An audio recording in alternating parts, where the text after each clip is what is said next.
আমি আইন বিভাগে মাস্টার্স কমপ্লিট করেছি। মাই গড, মানে আইনের প্যাচ ঘোষ সবই আপনার হাতের নাগালে।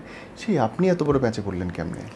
প্যাচে পড়ার কোনো কিছুই না, আমার একটা ইচ্ছে ছিল সংসার অভাব অনটন থাকলে মেয়েরা কোনো একটা কিছু করতে চায়। সেই থেকে হাজব্যান্ডকে প্রথম বললাম যে আমি তো এসএসসি ফেল করছি 2005-এ, তা আমার একটা কিছু করা দরকার, টিউশনি করাই। অনেক এসএসসি ফেল থাকলে অনেকে ভাবে যে ও ভালো পড়াশোনা জানে না, আর যারা ইন্টারে পড়তেছে ওরা কলেজে ভর্তি হয়েছে ওরা অনেক ভালো পড়াইতেছে, এরকম একটা ধারণা থাকে। এটা 2014 সালের আগের কথা। তখন আমি প্রেগনেন্ট ছিলাম। তখন হাজব্যান্ড বলতে বলতে রাজি হয় না। যখন 14 সালে রাজি হলো তখন আমার ছিল অলরেডি 3 বছর বয়স। তখন আমার দেওর আছে ইব্রাহিম, ও এখন ইটালিতে থাকে।